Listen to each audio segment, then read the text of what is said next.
Antes de eu dar alguns comentários, eu gostaria de falar essa questão assim do advogado. É realmente aquele... Eu ri, eu até na hora da pesquisa eu comecei a rir, aí a minha irmã estava perto e ela perguntou o que eu estava rindo.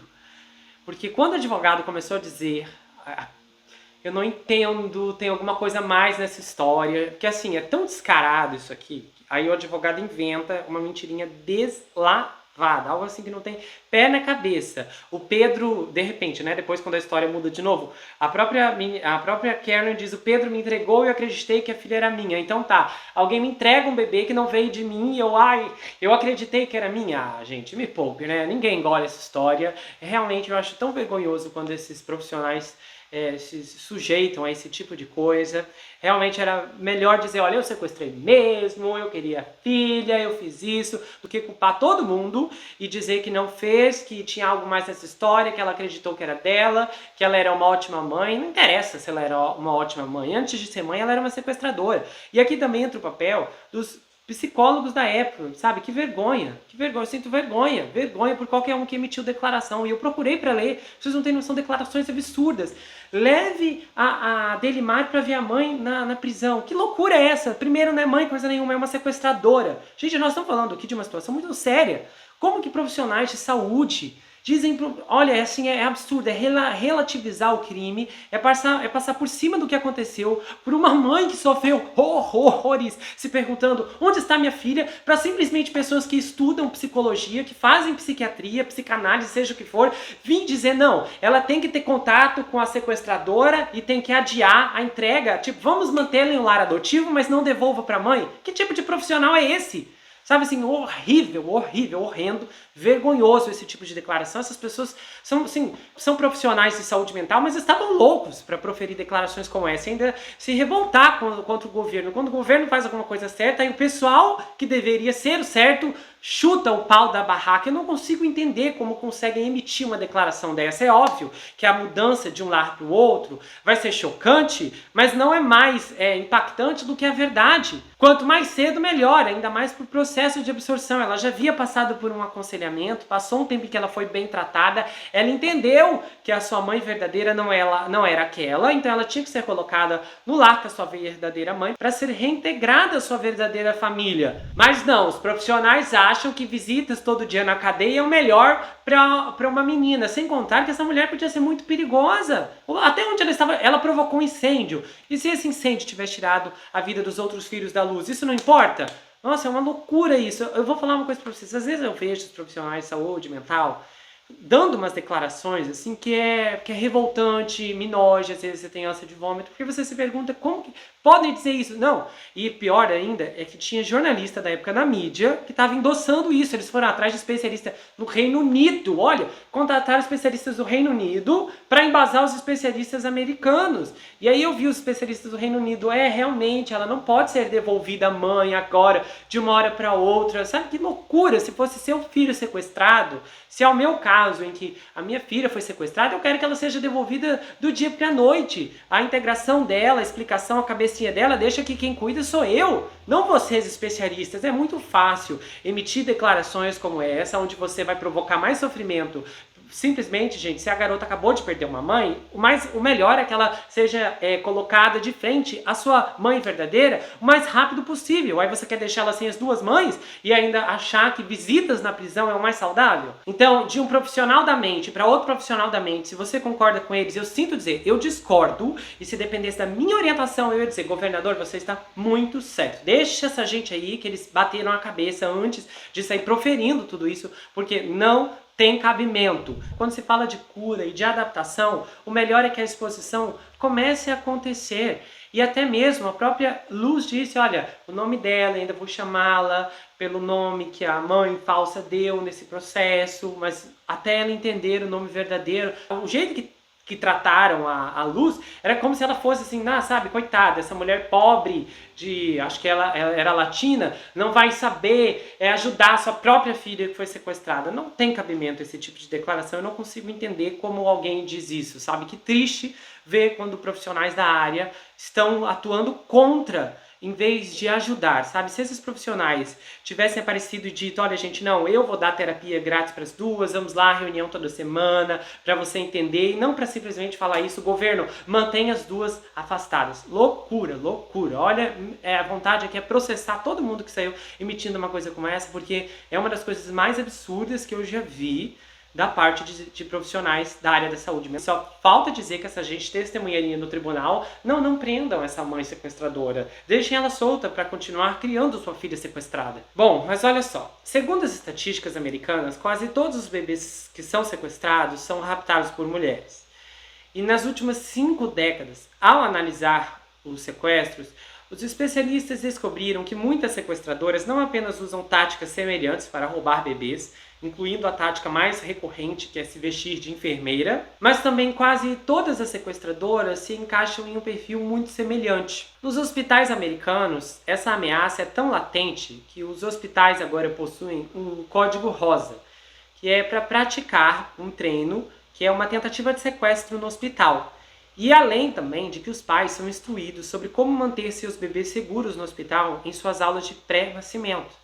Eu estava até pensando nisso ontem antes de gravar o vídeo, eu pensei que estresse deve ser você ir para o hospital, seja a mulher que está em trabalho de parto ou o próprio homem, e você ainda ficar apavorado com a ideia de que você tem que manter o olho no seu bebê o tempo todo, sem contar que isso infelizmente nem é 100% possível, e de pensar, não, será que vão sequestrar meu filho ou não? Sabe? Que absurdo. Mas infelizmente esse é o mundo que nós estamos vivendo. Ninguém está seguro nem na hora do parto. E muitas mulheres que roubam bebês e o fazem em uma tentativa desesperada, às vezes para manter um namorado, um marido que temem que possam deixar, pensam que se tiverem esse bebê, a união será fortalecida. Então, os hospitais hoje, eles podem deter sequestradores na maioria dos casos, mas não conseguem mantê-los completamente afastados, por mais que haja muitos códigos de segurança. Uma das razões que leva essas mulheres a exercer esse tipo de extremidade é que elas são incapazes, por algum motivo, de ter seus próprios filhos, ou então procuram satisfazer sua necessidade psicológica não atendida, sequestrando um bebê ao invés de decorrer a adoção. E esse crime ele tende a ser bem premeditado, porque a mulher frequentemente ela simula a gravidez para reduzir a suspeita quando aparecer com o bebê, a menos, como nesse caso aqui, você tem uma família que apareceu com um bebê, isso não é suspeito, não é suspeito, sabe, ficou grávida de um dia para o outro, luz em 3 dias.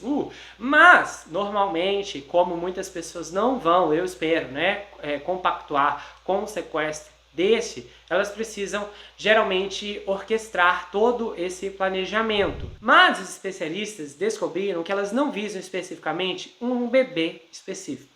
Elas frequentemente aproveitam qualquer oportunidade presente para sequestrar um bebê. Então, é o momento em que alguém acaba cometendo um erro, um deslize, ou então deixa a porta aberta demais, em algum sentido, né, que eu digo, e aí exerce esse ato. De 1964 a agosto de 2022, nos Estados Unidos, houve pelo menos 337 bebês sequestrados.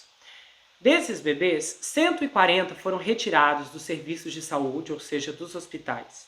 148 foram roubados dentro de casa, 49 foram sequestrados em outros locais e 16 ainda estão desaparecidos. Ou foram ceifados ou estão sendo criados como se fossem do sequestrador. Gente, é engraçada essa história porque a minha mãe, ela não podia engravidar, ela tentou de tudo e não conseguia engravidar. E aí já 10 anos de casamento com meu pai e nada acontecia. E o que acontece? Minha mãe tinha uma amiga na época que era uma pessoa muito gentil e ela também era uma pessoa, assim, muito bacana, aberta, muito extrovertida, ela era uma amigona, assim, e era muito aventureira. Então você sabe que pessoas aventureiras às vezes têm muitas ideias e não calculam bem o que pode acontecer depois.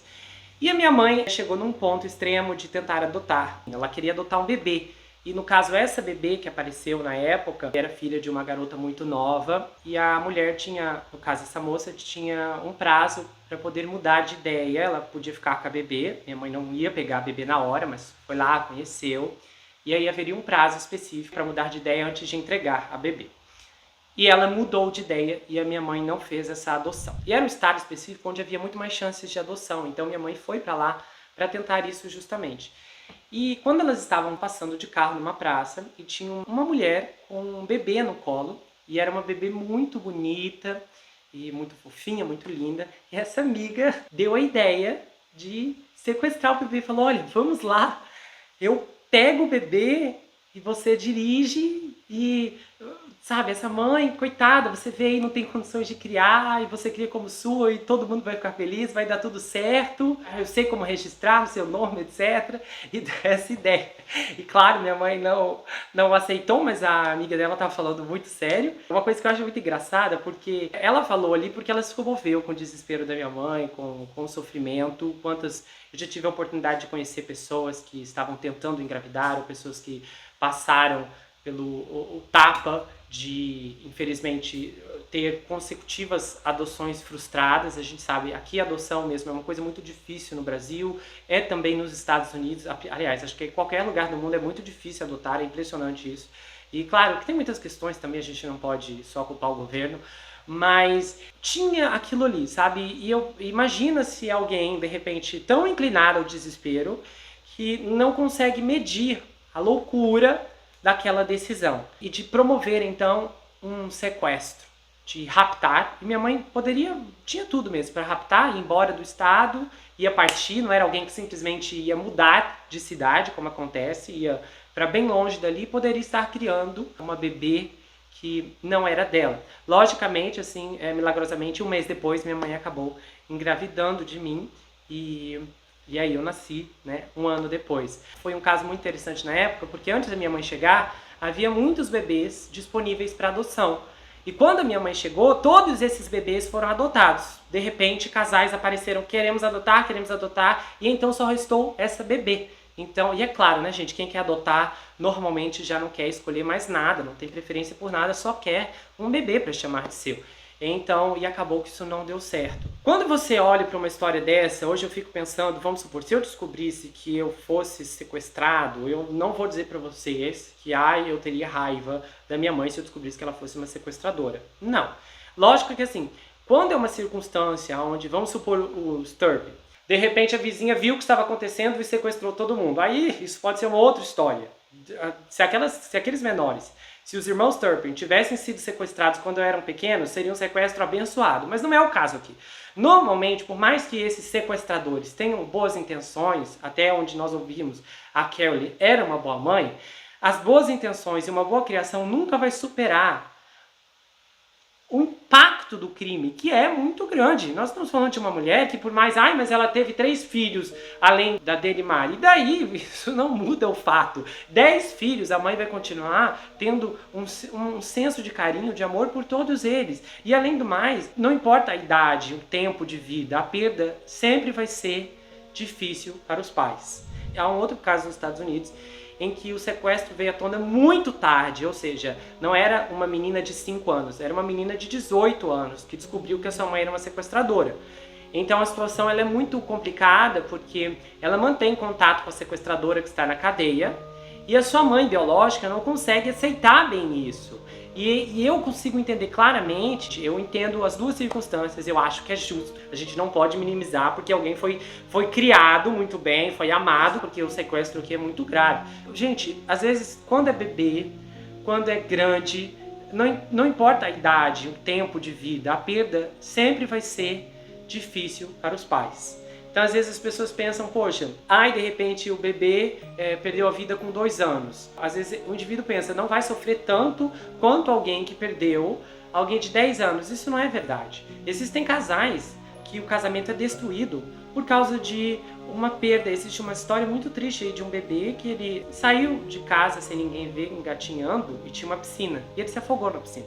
Era uma família linda, mas a mãe entrou em depressão, o pai virou alcoólatra, eles se divorciaram e está cada um para um canto destruído. Então, assim, há um impacto. Esses familiares que presenciaram isso, que viram a Carole com um bebê que surgiu da noite pro dia e nunca fizeram nada e simplesmente fizeram de conta que aquilo ali não era estranho, tem esse crime nas mãos. Esse tipo de mulher vai mostrar um contínuo comportamento compulsivo, na maioria das vezes dependendo de manipulação, mentiras e provocando decepção nas pessoas à sua volta. Porém, o maior destaque aqui é a mãe e a intuição dela. Intuição é a ideia de tomar decisões sem raciocínio analítico. Especialistas dizem que sentimentos intestinais são sinais do cérebro ao trato gastrointestinal e vice-versa. Antônio Damasio, neurocientista e professor da Universidade do Sul da Califórnia, acredita que as emoções desempenham um papel fundamental na tomada de decisões. A Luz, chamando a filha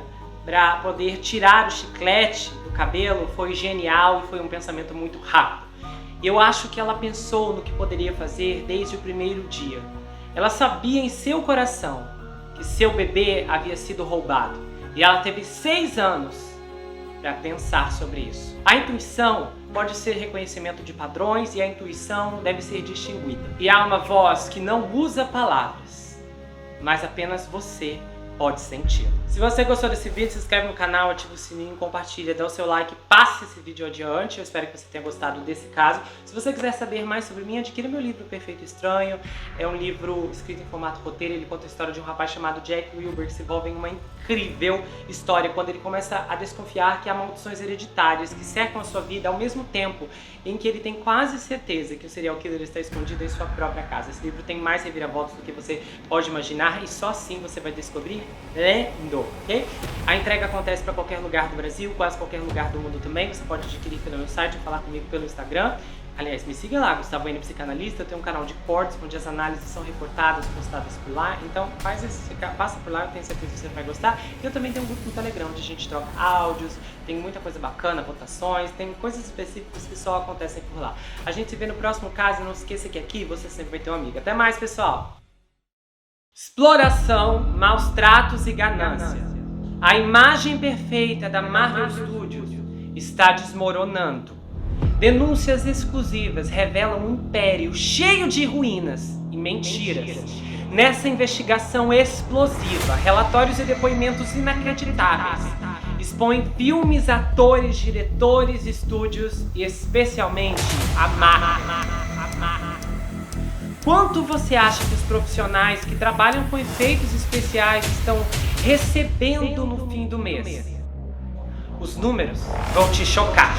Nessa minissérie sem precedentes, a verdade será revelada. Com testemunhos inéditos, você vai entender o lado obscuro da Marvel Studios e a crise dos efeitos especiais.